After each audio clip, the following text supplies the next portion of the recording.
राजसभा में राजा बोले अद्भुत बात।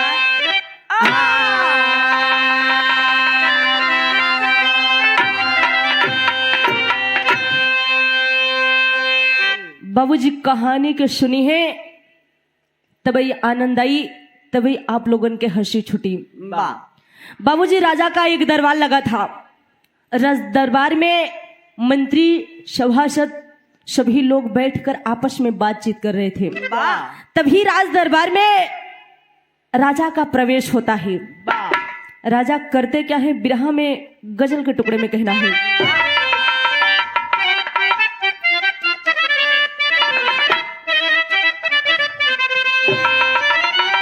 केसर के गंध लेके, केसर के गंध लेके पुरवा चलल रहल।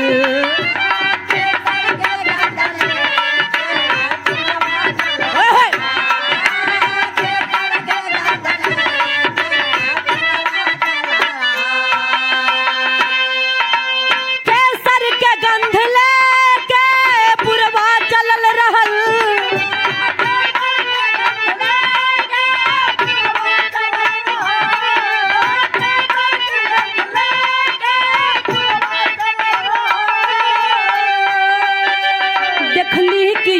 घरवा के देखली कि इनके घरवा के खिड़की खुलल रहल। ओए क्या बात है।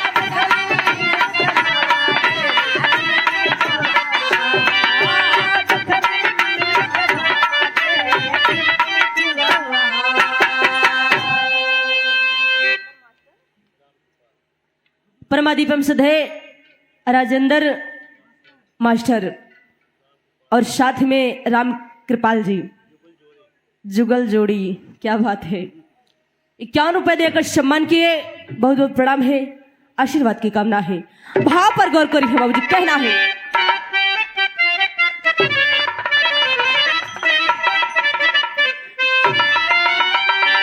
राजा भी हंस के बोले, राजा भी हंस के बोले, मंत्री से कोमल बानी।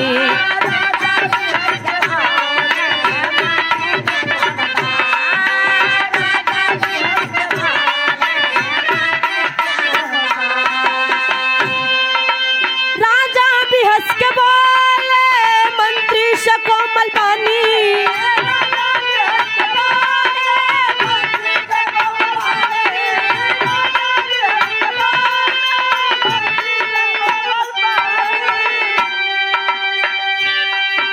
शादी के योग्य अपनी, शादी के योग्य अपनी बेटी हुई सयानी।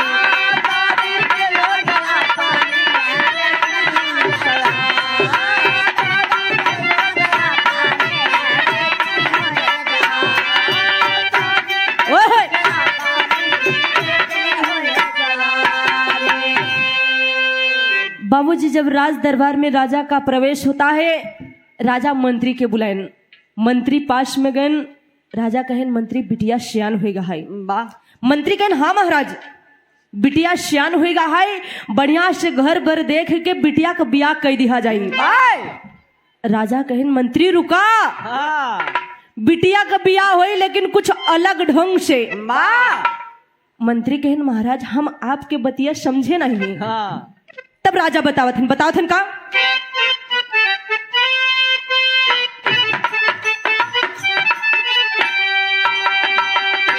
जो 5 झूठ बोले आके भरी कचहरी।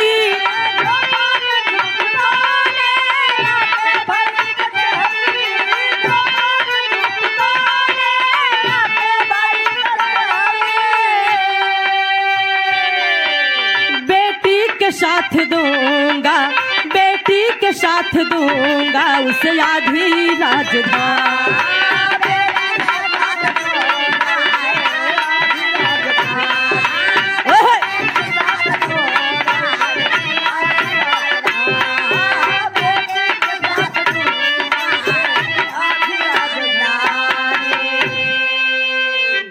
राजा कहन मंत्री राज दरबार रखब, राज दरबार में जे केहू 5 झूठ बोल जाई ओकरे साथे हम अपने लड़की के शादी कर देव और दहेज में आधा राज पाठ भी दे देव। राजा के बात सुन के मंत्री कहन महाराज ऐसे तो क्यों भी आई 5 झूठ बोली और आप अपन बिटिया के साथे शादी करी हैं और दहेज आधा राज पाठ भी दे देंगे। राजा कहन रुका रुका मंत्री, जे केहू 5 झूठ बोली ओके सिद्ध करे के पड़ी। राजा के बात मान के मंत्री करथन का नजम में कहना है,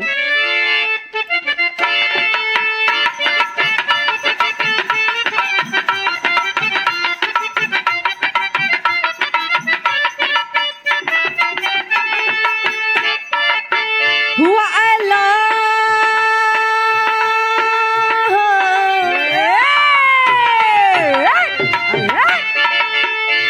ऐलान नगर में फरमान जारी हुआ, पूरे नगर में राजा खबर को भेजवाते हैं, बेटी की शादी वाली शर्त भी बताते हैं।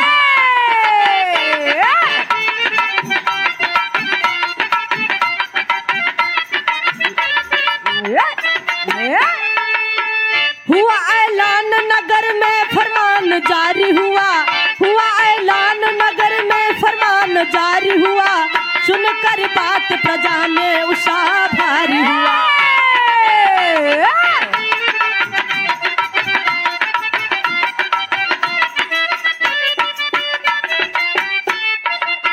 भर दरबार में जो 5 झूठ बोलेगा, अपने ईमान से तनिक भी न डोलेगा, उसके साथ राजकुमारी रही जाएगी, उसके साथ राजकुमारी रही जाएगी, दहेज में आधी राजधानी भी दी जाएगी।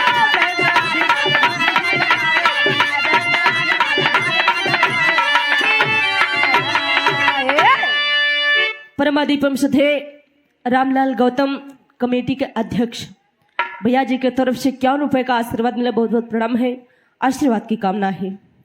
बाबूजी राजा के बात मान के मंत्री नगर नगर में ढिढोरा पिटवाए दे। सुनो सुनो सुनो, कल राज दरबार लगेगा, राज दरबार में जे केहू 5 झूठ बोल जाई राजा ओकरे साथे अपने लड़की के शादी कर दई है और दहेज में आधा राज पाठ भी दे दई है। बात पूरी फैली गई, रात बीती, सुबह बहा, लोगन बढ़िया से नहाए धोए के नया नया कपड़ा पहन के राज दरबार में इकट्ठा हो गए। बिरहा में एक लाइन गीत लगी,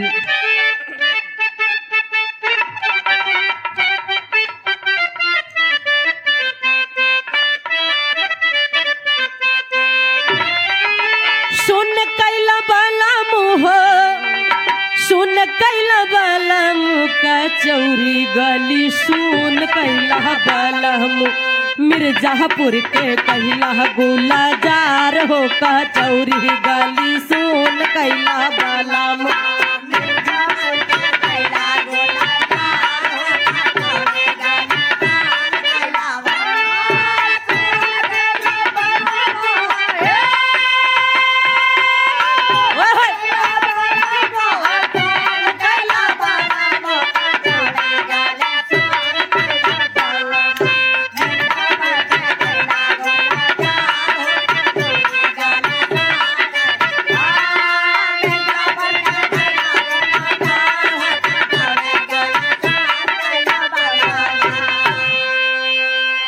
भाव पर गौर करी है बाबूजी, कहना है, अरे जुटला जमातिया हो, जुटला जमातिया की दुआरे पे जुटल बा जमातिया, जैसे कौनो आएगा आफतिया की दुआरे पे जुटल बा जमातिया।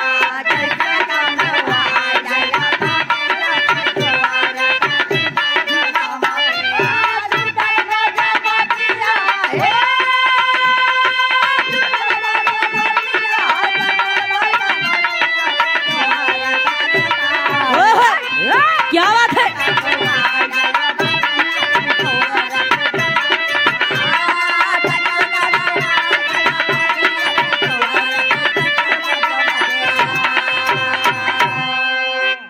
झूठ बोले बदे बड़े बड़े विद्वान पंडित राजा महाराजा लोगन बढ़िया से पोथी पत्रा लेके लंबी लाइन लगाए दे हैं, लाइन लगाए दे हैं झूठ बोले बदे। लेकिन होत का अंतरे में कहना है,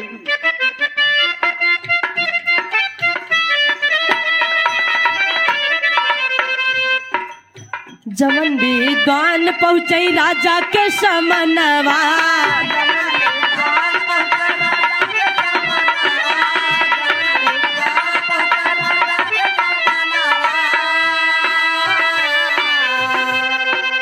मुँह से उनके शाही नाही निकल बयानवा।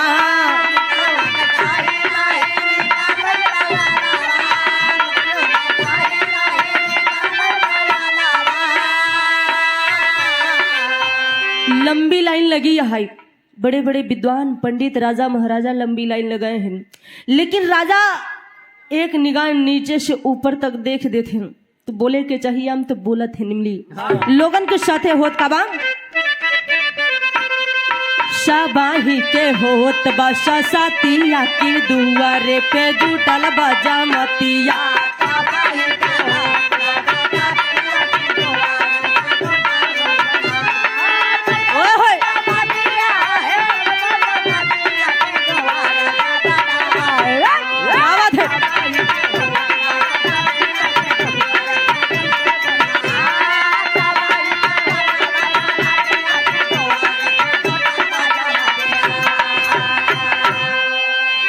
वही लंबी लाइन में एक पंडित जी सोचत है मन में, इतने बड़े बड़े विद्वान पंडित राजा महाराजा क्यों 5 झूठ बोली नहीं पावत हैं तो हम कैसे बोल ले। अगर ग होई 2-4 दुआरे तो सीधा पेशान मिला होते संझा को रोटी के जुगाड़ हो जात। पंडित जी सोचत हैं अब ज्यादा टाइम नहीं बाबा, करत हैं काम।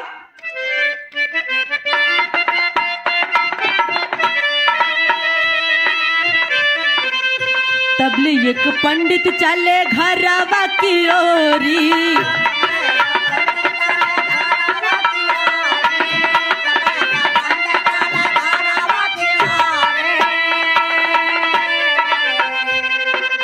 राह में गडरिया राह भेड़ी बहोरी।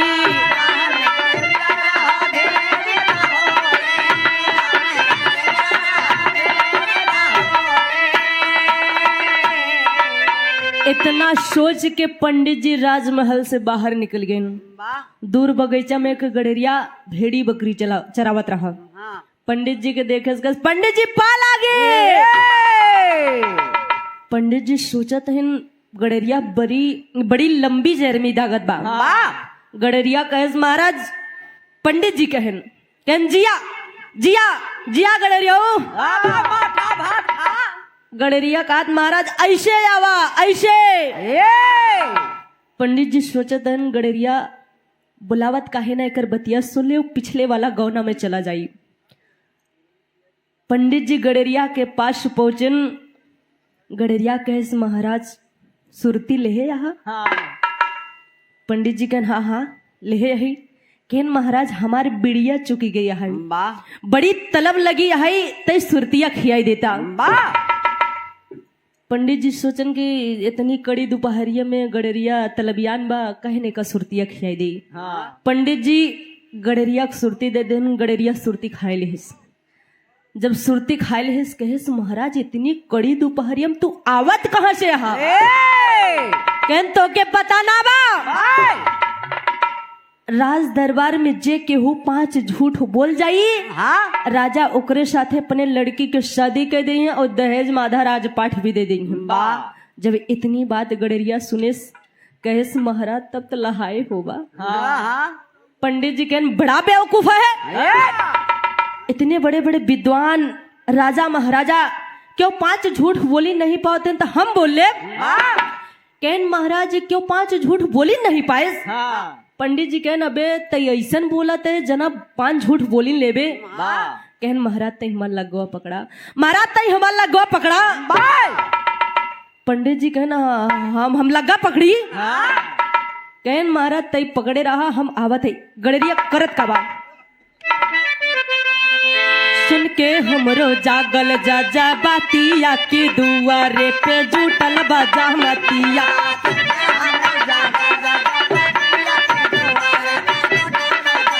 ओह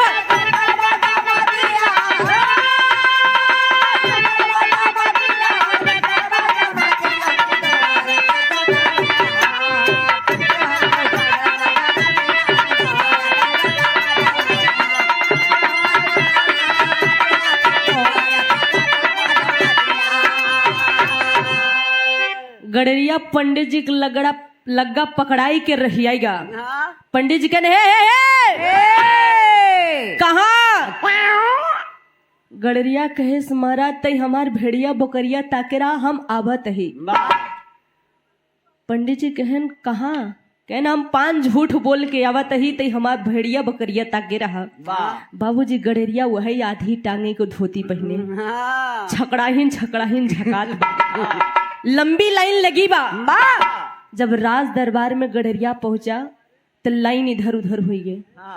लोगन देखा थे कहा थे शब्द शब्द गडरिया यहाँ लाइन बारी बारी से खत्म हो जात बा।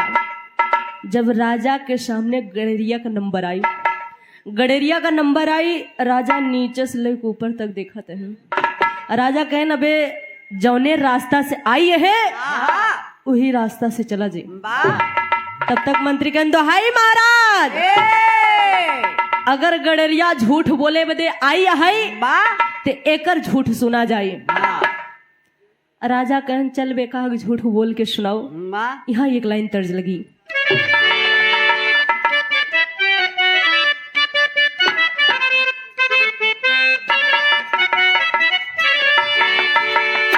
देखा दादा हरे के जमाने के गीत है, अब के गीत नहीं है।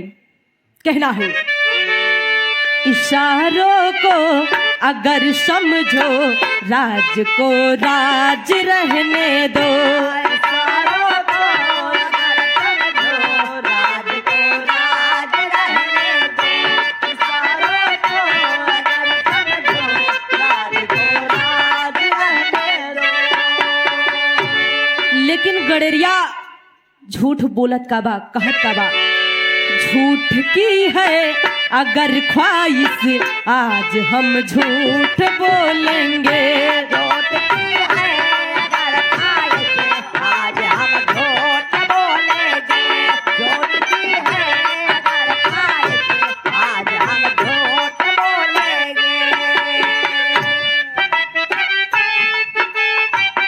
न हटना कौम से अपने, न हटना कौम से अपने, न हम पीछे को डोलेंगे। झूठ की है अगर ख्वाहिश आज हम झूठ बोलेंगे।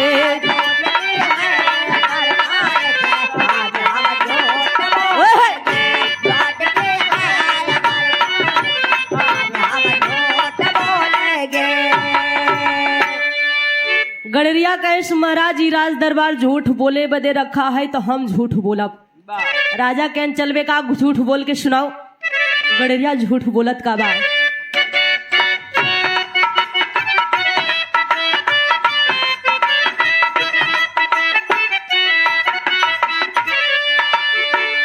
मेरे दादाजी एक लगा बड़ा अनमोल बनवाए, बड़ा अनमोल बनवाए।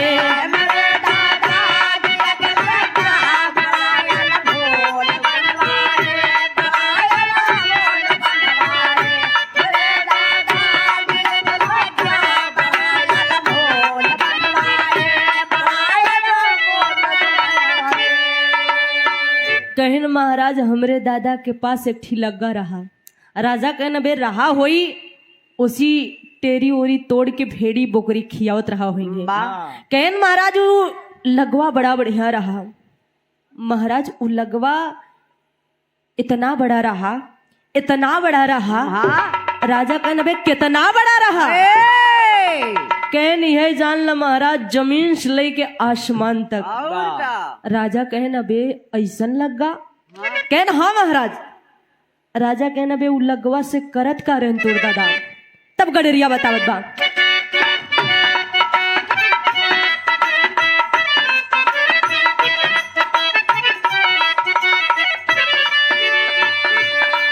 जब जा भी सूखा दादा लगा काम में लाए, ओ लगा काम में लाए, पड़े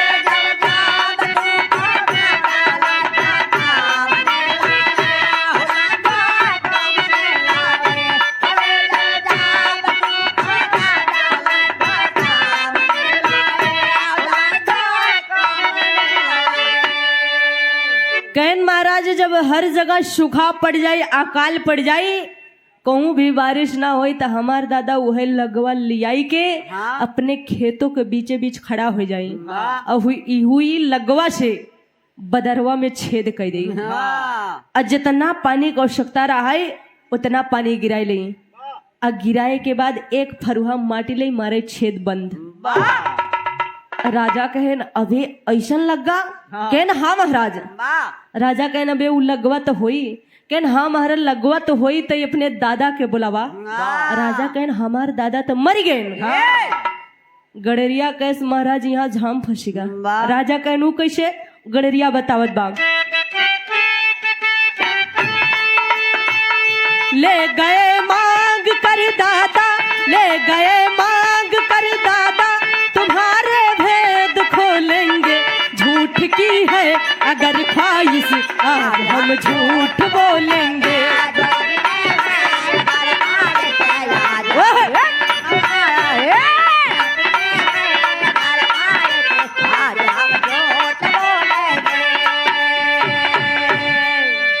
कहन महाराज एक दिन तहार दादा आए रहन, हमरे दादा से कहन गड़ेरियो तनी अपन उहे लगवा दे देता, हमरे लौगही लागे वाला बा, लौगहिया करे के बाद तोहार लगवा पहुंचाई दे। महाराज तोहार दादा उ लग्गा ले के गए, आज तक लौटाए नहीं। ये तो ऐसा लग्गा ले आई के दा जवन लग्गा जमीन से लेकर आसमान तक होई, उहे लग्गा ले नहीं तो हमार पहला झूठ माना जाए।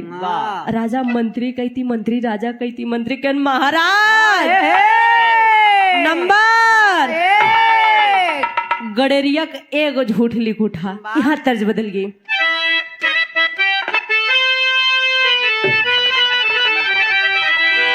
बारी रे उमारिया में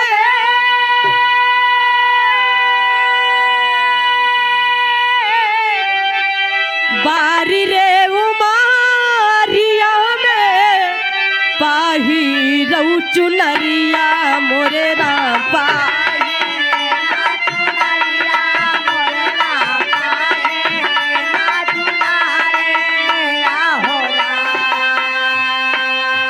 रामा ऊ हई रे चुनरिया जनबा मारे हो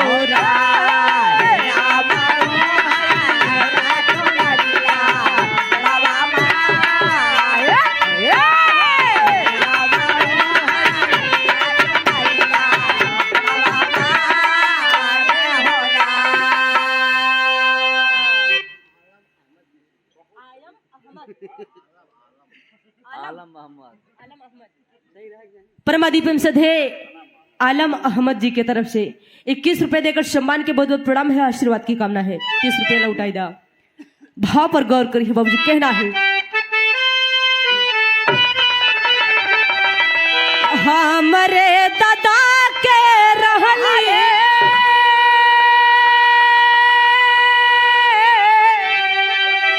हमरे दादा के रहली ऐसन एक चतरिया मोरे राम, ऐसन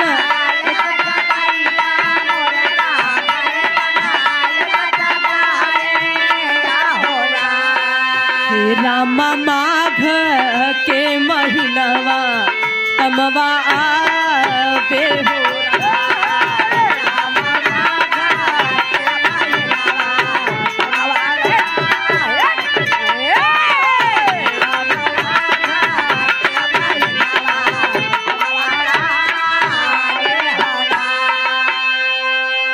परमादीपम सधे बड़े भैया अमृतलाल गौतम कोसा अध्यक्ष जी की तरफ से 51 रुपए देकर सम्मान के बहुत बहुत प्रणाम है, आशीर्वाद की प्रतीक्षा है।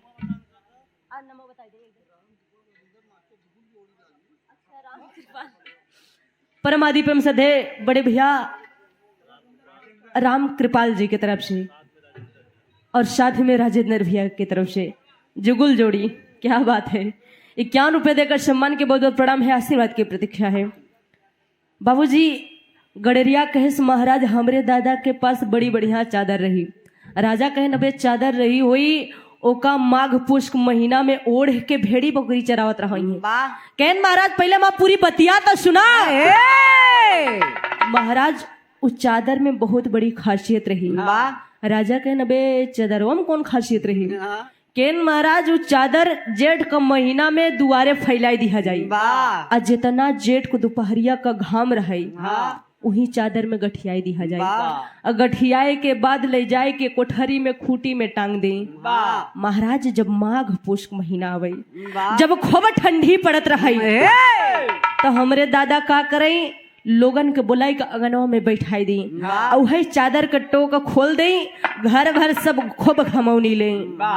घमौनी ले के बाद चादर के टोक गठियाई के टांग दे। कहन लेकिन महाराज तहार दादा फिर आई गए। कहन महाराज तार दादा आए न हमरे दादा से कहन गडरियो तनी अपन वही चादरवा दे देता हम घमौनी लेहे के बाद तहार चादर पहुंचाई दे। महाराज तोहार दादा उ चादर ले के गए आज तक लौटाए नहीं। ये तो ऐसा चादर लियाई के दा जवन जेठ को दोपहरिया का घाम गठियावा जाए माघ पुष्क महीना में घमौनी लिहा जाए वही चादर ले नहीं तो हमारे दूसर का झूठ माना जाए।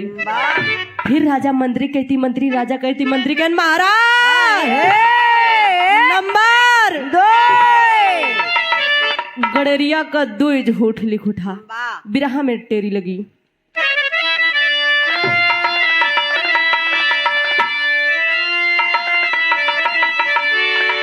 तऊ हो ना जाने कैसन मारल मतिया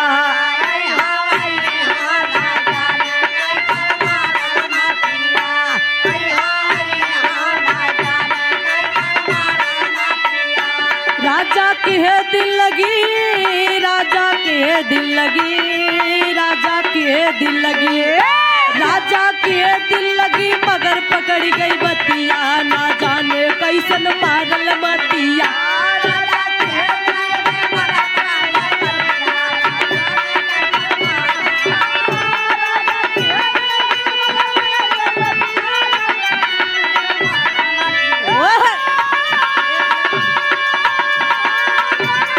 क्या बात है जियो बहादुर।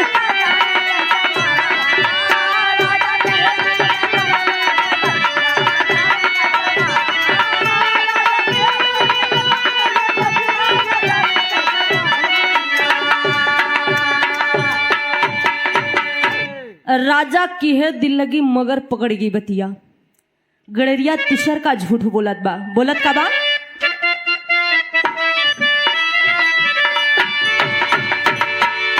तीसर झूठ हम बोली राजा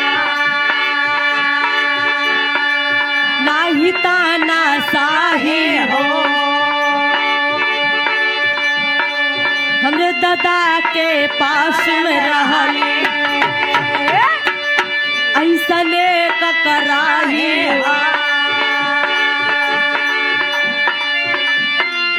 दादा हमरे ऐसन रहले क्यों के रोकई नाही। कहन महाराज हमरे दादा के पास एक ठीक कराही रही। राजा कहन अबे तई झूठ गिनावे आई है कि कराही कुकर भदेली गिनावत है। गडरिया कहेस महाराज पहले माँ पूरी बतिया तो सुना। बात पूरी सुनता नहीं बात में लात मार देता। महाराज उ कराही में बहुत बड़ी खासियत रही। राजा कहन अबे कराहिया में कौन खासियत रही। कहन महाराज उ कराही में 56 प्रकार का भोजन एक साथ बन के निकलत रही।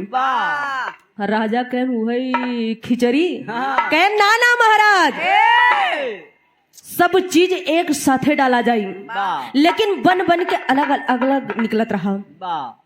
जैसे दाल अलग चावल अलग पनीर अलग पूड़ी अलग रसगुल्ला अलग चिकन अलग मटन अलग सब ए बेचारू देखे गए राजा गडरिया कहेश महाराज मन 56 प्रकार के भोजन एक साथ बन के निकलत रहा। वाह कहन महाराज लेकिन तोहार दादा। राजा कहन फिर मार दादा आइयन। कहन हाँ महाराज।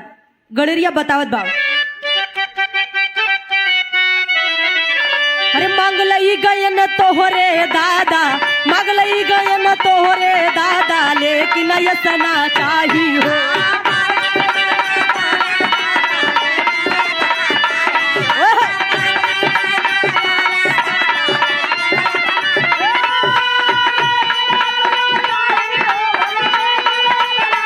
क्या बात है जिया।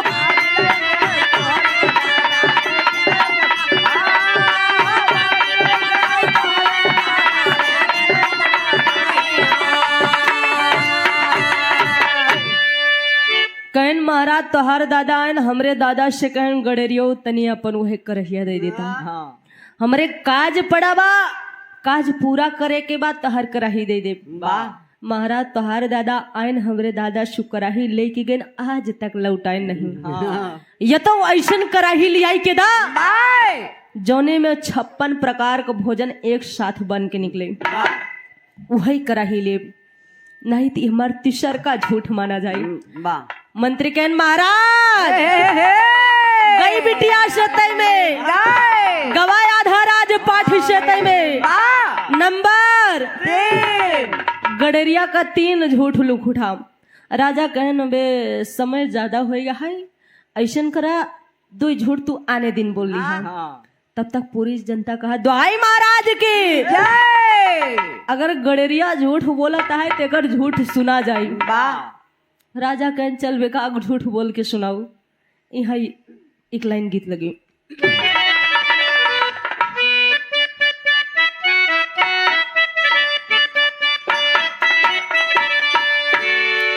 यह गीत के हैदर अली गुरु जी गाया करते थे। गावत कैसे रहन।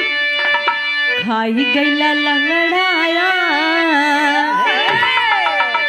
खाई गैला लंगड़ाया, मदाम कहिया ले देबा।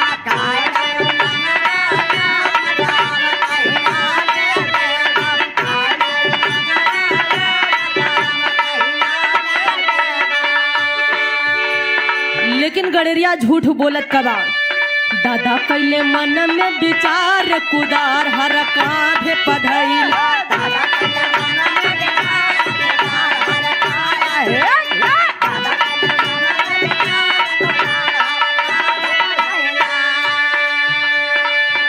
कहन महाराज हमरे दादा भोरहरिया में उठ के हर वर्धा लेके चला जाए खेते में। खेते में काम करत करत दोपहर हो जाए तो हमार दाई करत का रही।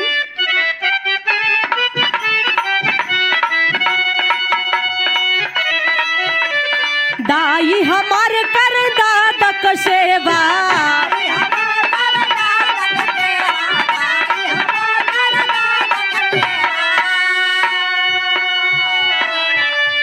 दादा के खती लेके गही निकलेवा।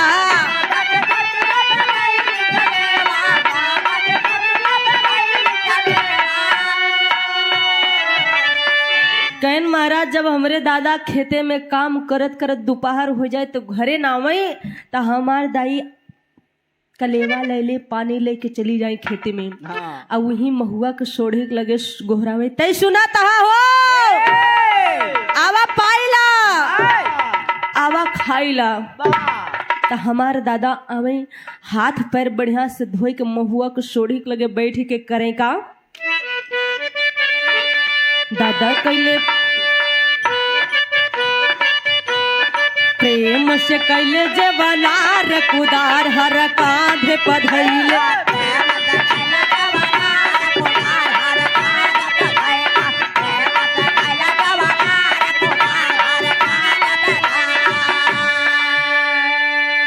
कहन महाराज हमरे दादा बढ़िया से बैठ के प्रेम से भोजन कैले। कहन महाराज हमरे दाई टोको में एक ठी आम गठियाई रही। राजा कहन तो कहन महाराज हमरे दाई अमुआ दादा के दे दी। राजा कहन तो कहन महाराज तो का लगाए रहा है। हमरे दादा अमुआ खाई डालेन। राजा कहन बे आम खाए वाला चीज रहा खाई लेन। कहन महाराज कुसुलिया राजा कहन अबे कुशलिया तो फेंक दे वही है। कह ना महाराज हमार दादा बड़ा कमालची रहन, यही बड़ा कमाल के काम के हैं। दादा हमार कहन का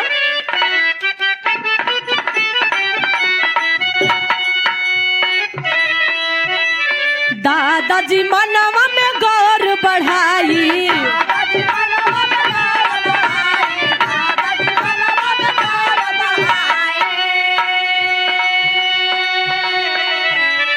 बरधा के पिठिया पति हल जमाई,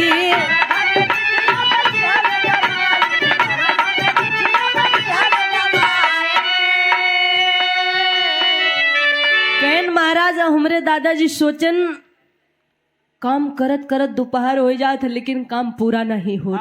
हमरे दादा उह कुशलिया लेके एक फरुहा गिल माटी लेके दहिने बरधवा पिठिया पे कुशलिया जमाई दिहन।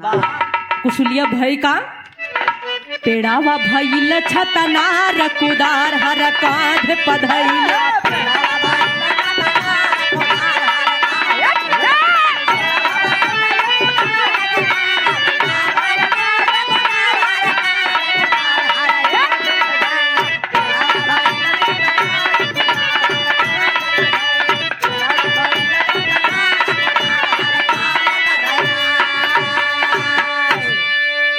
कहन महाराज बरधवा का पिठिया पर आमे के पेड़ जामीगा। कहन लेकिन महाराज तोहार दादा ला पड़े रहे अंदर नहीं पड़े रहे। कहन महाराज तोहार दादा आन हमरे दादा से कहन गड़रियो तनी अपन उहे बरधवा दे देता। हमरे राज दरबार के आदमी का हाथ बतावा तोहार प्रजा होई के छाहे छाहे खेत जोता तहन और हम घामे घामे खेत जोती, जाओ है बरधा मांग के लइकावा। महाराज तोहार दादा हमरे दादा सुबरधा लेके चला गए। महाराज लेके गए आज तक वो बरधा लौटाए नहीं। ये तो ऐसा बरधा लियाई के दा जवन दहिने बरधा का पीठी पर आमे के पेड़ जाम होई उहे बरधा ले, नहीं तो हमार चौथा झूठ माना जाए। फिर राजा मंत्री कहती मंत्री राजा कहती मंत्री कह महाराज नंबर गड़रिया का 4 झूठ लिख उठा। राजा कहन चल आखिरी झूठ सुनाओ, का पता ही में ना बोल पावा। गड़रिया झूठ बोलत का बा लोग ही गीत लगी।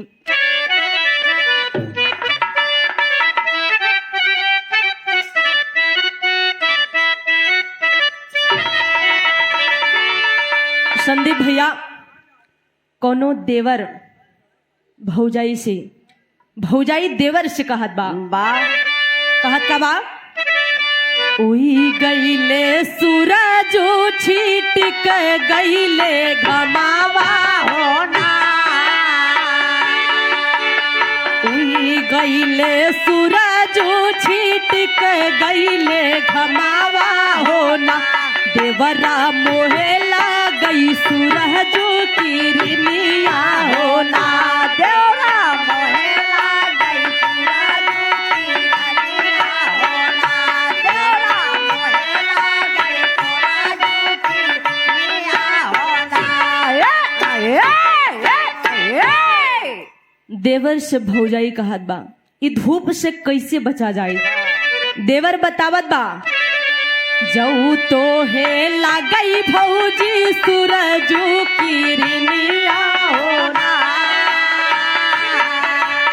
जाऊ तो है लागई भौजी सूरजू की रिनिया होना, भौजऊ कई नहले तू घुंघूटा से ओटावा होना, भौजऊ कई नहले तू घुंघूटा से ओटावा होना, भौजऊ कई नहले तू घुंघूटा से ओटावा होना।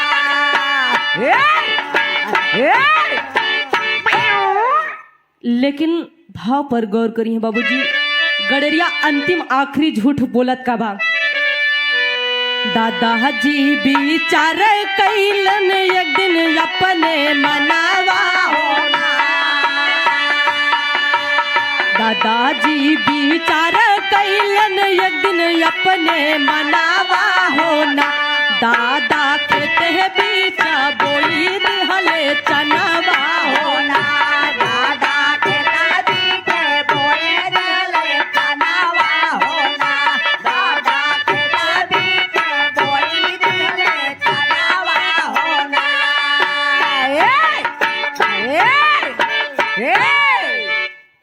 महाराज हमरे दादा के किस्मत खराब रहा, उनके साथे भका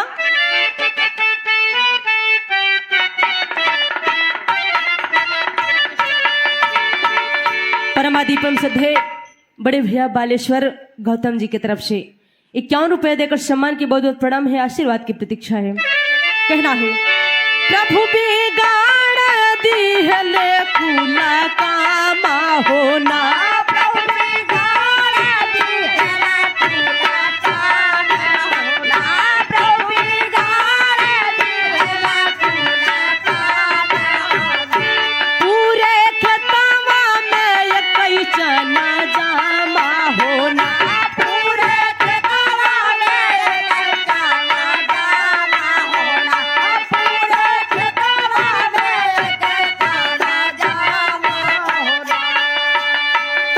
कहन महाराज हमरे दादा के किस्मत खराब रहा, 10 बिस्सा खेते में एक ही पेड़ चना जाम, लेकिन महाराज वो चनवा इतना छेछड़ा राजा कहन अबे कितना छेछड़ा, कहन यही जान ला महाराज जेके काटत बीती गईले 3 दिन हवा सुना धई धिया नावा होना।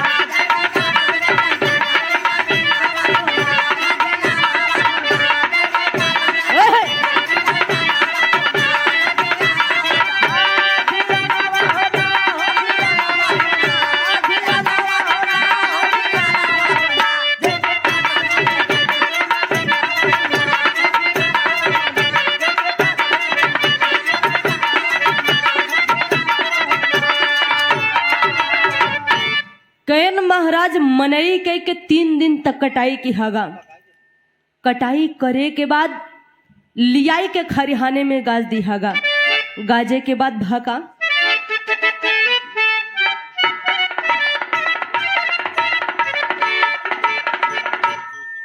परमादीपम सधे राजेश चक्की वाले सुरवा मिश्रपुर की धरती से 51 रुपए देकर सम्मान की बहुत बहुत प्रणाम है, आशीर्वाद की कामना है। कहना है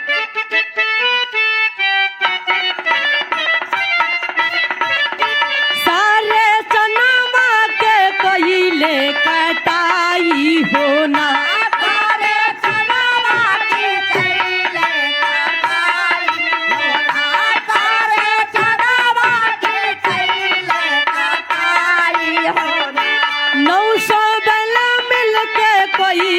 दवाई होना,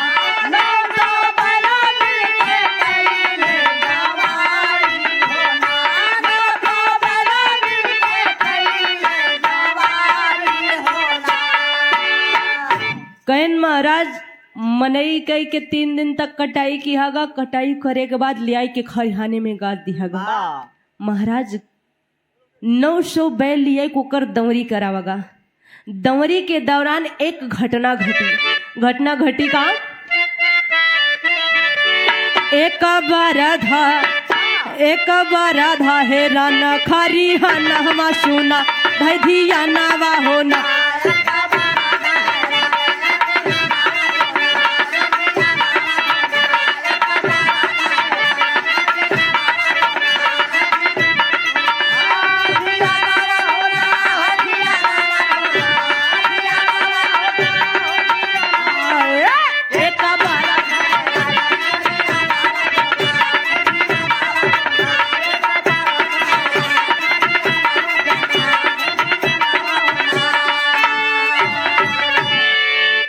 राजा कहन चना में बरधा हेराएगा, कहन हाँ महाराज।